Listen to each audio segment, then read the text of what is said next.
принципе, да, просто.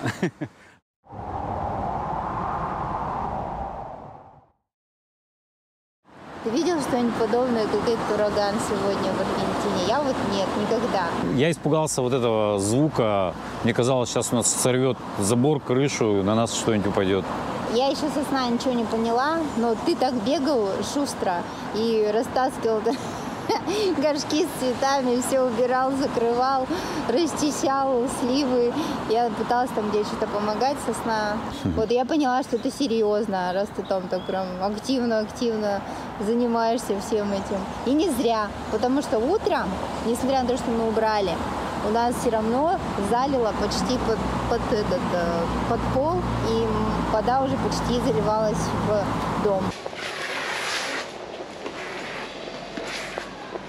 Ребята убирают последствия разбушевавшейся стихии.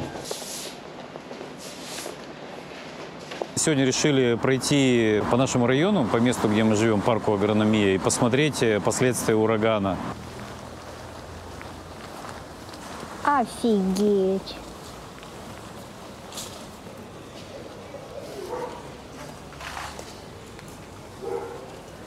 Этот шарик уцелел, он лежал под сваленным деревом.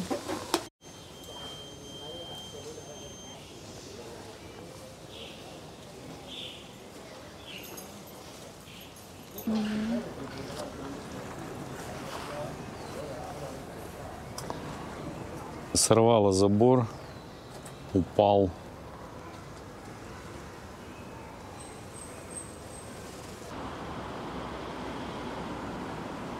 Практически все пустые контейнеры перевернуло.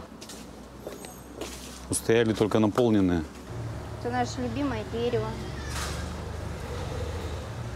Но оно было такое пышное. Было очень пышное и красивое. С красивыми такими цветами красными, да, большими. И вот его вырвало, еще его уже распилили сейчас с утра. Мы смешные, мы пришли, парк закрыт агрономия, все деревья там повалены, там прям за забором видно было, что некоторые прям с корнем там выворочены. Так жалко, они такие красивые, такие кустистые, такие раскидистые. Мы нашли уловку, нашли, как открыть. Там замок был не до конца закрыт, и мы зашли. Вообще, смотри, надо сказать, что это не мы зашли, там зашел какой-то парень. Там сначала велосипедист зашел, и мы за ним. И он такой, типа, пожалуйста, нам, типа, проходите, мы что-то еще поприкалывались. Вот, и пошли. 2 охранника нам указали на то, что нельзя здесь ходить, потому что это опасно, и деревья могут продолжать падать. Типа, уходите. И мы делали вид, что мы уходим. Медленно и плавно, да. Сначала один охранник подошел, потом другой охранник подошел. Мы такие, мы уходим, а сами там ходим как-то кругами. Вот с этими самыми красивыми деревьями ничего не случилось. Это здорово.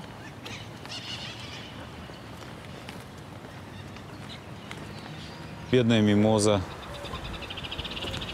упала прямо на забор. Да? Вот Карина пришла покормить котиков. У нее с собой есть еда.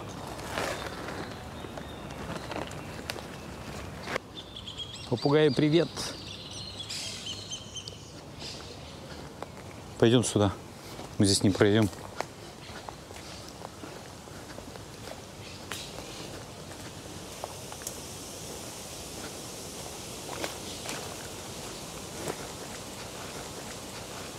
Нифига себе.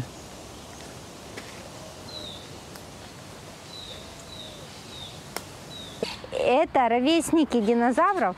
И я думаю, что они пережили падение метеорита, поэтому им пофиг всякие ураганы. Стоят, как стояли. Мы нелегально зашли в этот парк. Нам нужно отсюда выйти, и здесь везде все закрыто, поэтому мы будем лезть через забор. Либо смотри, либо я первый перелезу и буду тебя там страховать с той стороны. Да Давай. нет, а что страховать? Я на руках вытянусь и спущусь. Ну все, давай.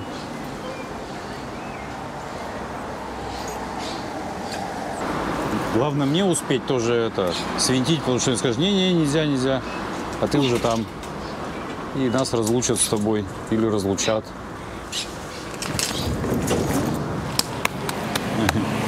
Молодец. Всем привет. Аккуратней там. Я с пуза скатывалась. В принципе, да, просто. А что это за цветы, Кариш, у тебя? Ой, я не знаю, они похожи на ёршики для мытья бутылок. Ну, конечно, позорище, но я не знаю, как они называются. Тут такая многообразная растительность, тут, чтобы все знать, я не знаю, это нужно прям увлечься биологией, ботаникой. Что это у тебя за цветочек? Ну, это типа розы, мелкая роза. Ее тоже как-то покорежила и выкинула за забор. Пахнет обалденно.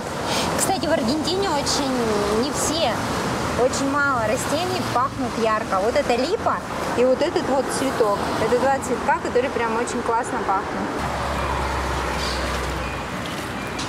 Да, мы рады, что попугайские гнезда уцелели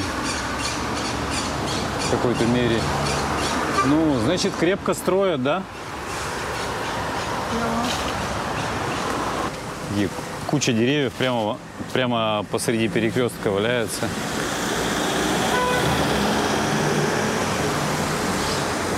А вы знаете, что магнолия настолько древняя, что она опыляется не пчелами, а какими-то жуками. Ну, наверное, поэтому она не может расти. Ее нельзя посадить где-нибудь на Урале, потому что там нет этих жуков. Ее просто некому будет опылять. А чем тебе майские жуки, не жуки? Красавцы, достаточно большие. Ну, в принципе, да, наверное, майские жуки могут.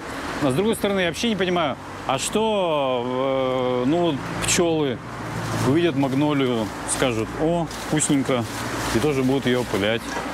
И нормально, вполне можно. На клен похоже. Нет, это платан. Или это платаны все? Это все платаны.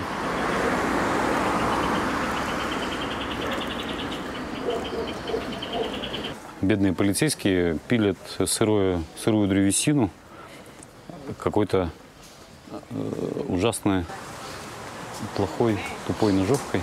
Им это очень тяжело получается у них.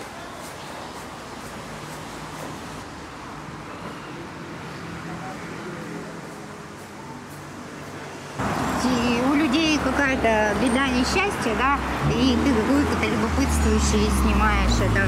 Мне как-то всегда это немножко дискомфортно. Здесь же не ДТП, и никто не умер. Просто полицейские выполняют свою работу, пилят дерево. Я подумал, что, ну, можно, наверное, их снять Не, ну при можно, их исполнении. да, и потом я думала, что, ну, не полицейский, может быть, хозяева там этого дома скажут, типа, что вы это снимаете там, да. Настоящий репортер должен вести себя таким образом. Сначала снимаешь, а потом, если тебе говорят, что этого нельзя делать, ты тогда уже останавливаешь, говоришь: окей, снимать не буду. Но всегда начинаешь снимать до разрешения. Если ходить у всех разрешений спрашивать, то никогда ничего не снимешь. Ну да, согласна, надо быть нагом.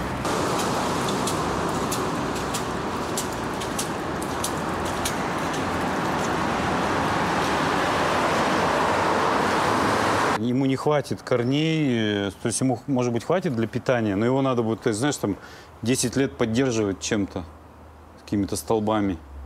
Ну, проще новый вырастить, чем вот этот спасти уже. Интересно, Все. сколько такое растет? За какое Очень, время очень вырастает долго. такое большое красивое дерево? Нужно восстанавливать очень много электросетей. Это будет Ну сейчас, да. это в первую очередь нужно сделать, и это обеспечить, дать людям электричество. Ну, а что мы хотели? Жить близко у океана, в городе хороших ветров. Что мы хотели? Ну мы теперь поняли, почему Буэнос-Айрес называется городом хороших ветров. Ночью был очень хороший ветер. Просто, Зачет. да.